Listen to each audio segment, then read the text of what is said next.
اعوذ باللہ من الشیطان الرجیم بسم اللہ الرحمن الرحیم ألم تر أن الله سخر لكم ما في الأرض والفلك تجري في البحر بأمره ويمسك السماء أن تقع على الأرض إلا بإذنه إن الله بالناس لرؤوف رحيم وهو الذي أحياكم ثم يميتكم ثم يحييكم إن الإنسان لكفور لكل أمة جعلنا من سكنهم ناسكوه فلا ينازعنك في الأمر وادع إلى ربك إنك لعلى هدى مستقيم وإن جادلوك فقل الله أعلم بما تعملون۔ کیا تم نے نہیں دیکھا کہ اللہ تعالیٰ نے زمین کی ساری چیزیں تمہارے کام میں لگا رکھی ہیں، اور وہ کشتیاں بھی جو اس کے حکم سے سمندر میں چلتی ہیں، اور اس نے آسمان کو اس طرح تھام رکھا ہے کہ اس کی اجازت کے بغیر زمین پر نہیں گر سکتا۔ حقیقت یہ ہے کہ اللہ تعالیٰ لوگوں کے ساتھ شفقت کا برتاؤ کرنے والا بڑا مہربان ہے، اور وہی ہے جس نے تمہیں زندگی دی، پھر وہ تمہیں موت دے گا، پھر تمہیں زندہ کرے گا۔ واقعی انسان بڑا ناشکرا ہے۔ ہم نے ہر امت کے لوگوں کے لیے عبادت کا ایک طریقہ مقرر کیا ہے جس کے مطابق وہ عبادت کرتے ہیں، لہذا اے پیغمبر صلی اللہ علیہ وسلم، لوگوں کو تم سے اس معاملے میں جھگڑا نہیں کرنا چاہیے، اور تم اپنے پروردگار کی طرف دعوت دیتے رہو، تم یقیناً سیدھے راستے پر ہو، اور اگر وہ تم سے جھگڑیں تو کہہ دو کہ جو کچھ تم کر رہے ہو اللہ اسے خوب جانتا ہے۔ سورہ حج کی آیت نمبر 65 سے لے کر کے 68 نمبر تک کی آیات آپ کے سامنے پڑھی گئی ہے۔ پہلی آیت کریمہ میں اللہ تعالیٰ بطور احسان ارشاد فرما رہے ہیں کہ کیا تم نے نہیں دیکھا کہ اللہ نے زمین کی ساری چیزوں کو تمہاری خدمت کے لیے اور تمہارے کاموں کے لیے لگا رکھی ہے۔ دنیا کی جتنی بھی چیزیں ہیں، تمام چیزوں کو اللہ تعالیٰ نے انسانوں کی خدمت پر متعین کر رکھا ہے۔ سورج ہے، چاند ہے، ستارے ہے، ہوا ہے، اور جتنی بھی مخلوقات ہیں، ساری مخلوقات کو اللہ تعالیٰ نے انسانوں کی خدمت پر معمور کر رکھا ہے۔ اور اللہ تعالیٰ کا مقصد کیا ہے کہ ساری کائنات تو ہم نے تمہارے لیے بنائی ہے، لیکن تم ہمارے لیے ہو۔ ہم نے تمہارے لیے ساری چیزوں کو بنا دیا، تمہارے تابع ساری چیزوں کو کر دیا ہے، تم میرے بن کر کے رہو۔ ساری کائنات تمہارے لیے ہے، تم میرے ہو، تم میری ہی عبادت کرو، میرے علاوہ کسی کی عبادت مت کرو۔ اللہ تعالیٰ فرما رہے ہیں کہ اللہ تعالیٰ نے آسمان کو تھام رکھا ہے۔ اللہ تعالیٰ نے تمہاری خدمت پر تو ساری چیزوں کو متعین کر ہی دیا ہے، اور اس نے آسمان کو تھام رکھا ہے، گرنے نہیں دیتا۔ اللہ تعالیٰ کتنی طاقت والا ہے کہ اگر آسمان کہیں گر جاتا تو انسانوں کے لیے کتنی مشکلات پیش آتی، کتنے لوگ مر جاتے، لیکن اللہ تعالیٰ نے آسمان کو تھام رکھا ہے، کہیں پر آسمان گرتا نہیں۔ اسی طریقے سے اللہ تعالیٰ نے بطور احسان کیا فرمایا اللہ تعالیٰ، اور وہ کشتیاں بھی جو اس کے حکم سے سمندر میں چلتی ہیں۔ یہ کشتیاں جو سمندر میں چلتی ہیں، آپ ایک چھوٹا سا ڈھیلا سمندر کے اندر ڈالیے تو وہ سمندر کے اندر ڈھیلا ڈوب جاتا ہے، اندر چلا جاتا ہے، زمین کی تہ میں چلا جاتا ہے۔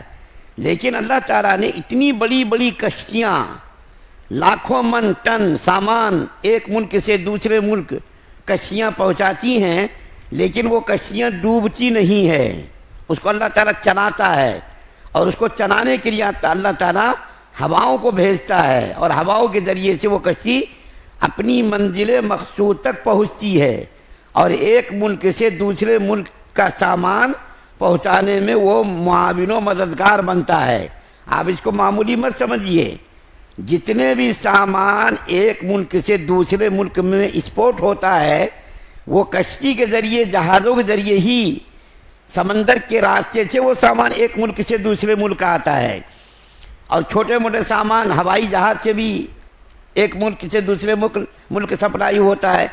لیکن بڑی بڑی چیزیں اور بڑے بڑے سامان کشتیوں کے ذریعے، جہازوں کے ذریعے ایک ملک سے دوسرے ملک میں وہ منتقل ہوتا ہے۔ تو یہ بھی اللہ تعالیٰ کا اتنا بڑا انعام ہے کہ اللہ تعالیٰ نے جو کشتیوں کو پانی کے اوپر تیرنے کے لیے متعین کر دیا ہے اور وہ کشتیاں چلتی رہتی ہیں، اور اس نے آسمان کو بھی تھام رکھا ہے کہ اس کی اجازت کے بغیر نہیں گر سکتا۔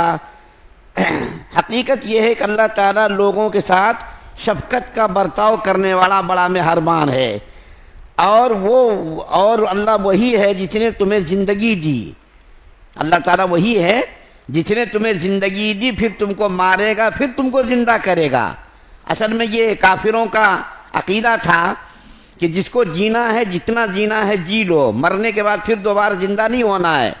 تو اللہ تعالیٰ فرما رہے ہیں کہ تم ایسا مت سمجھو، اللہ تعالیٰ نے تم کو پیدا کیا اور پیدا کرنے کے بعد تمہارے اوپر موت طاری ہوگی، موت طاری ہونے کے بعد پھر تم کو اللہ تعالیٰ زندہ کرے گا۔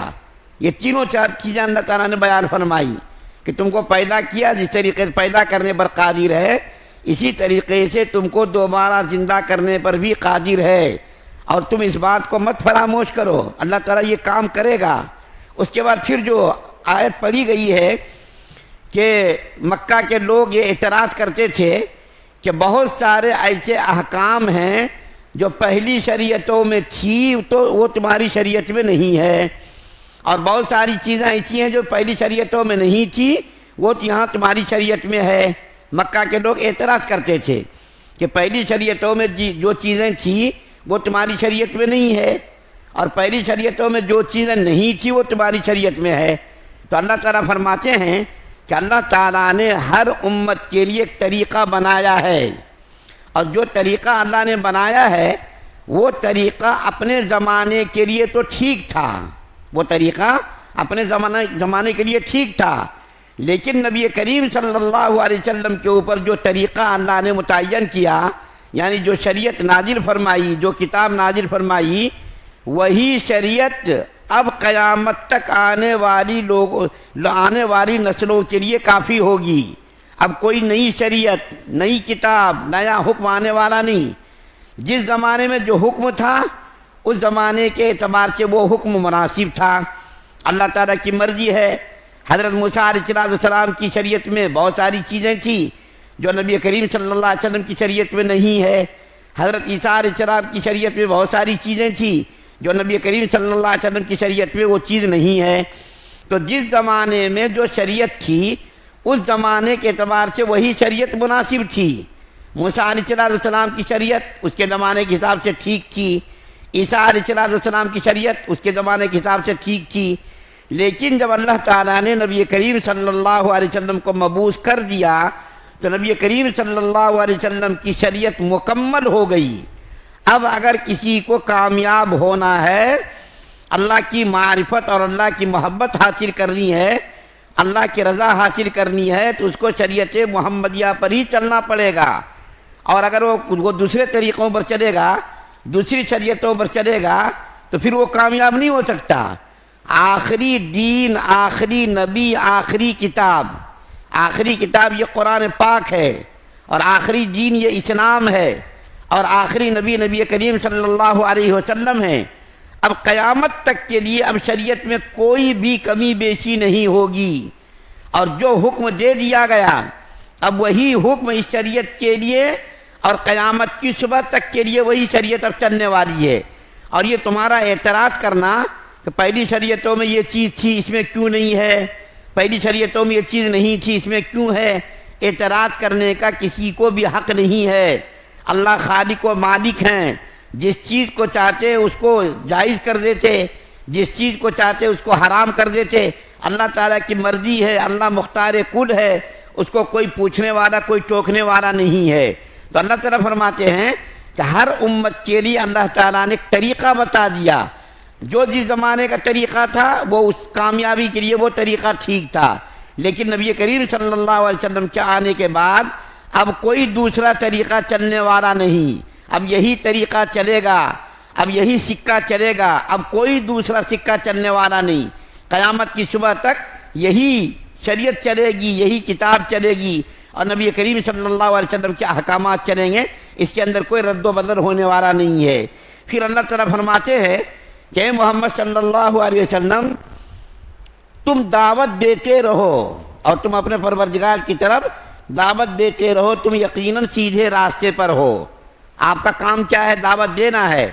آپ بالکل سیدھے راستے پر ہیں، آپ کو پریشان ہونے کی قطعاً ضرورت نہیں ہے۔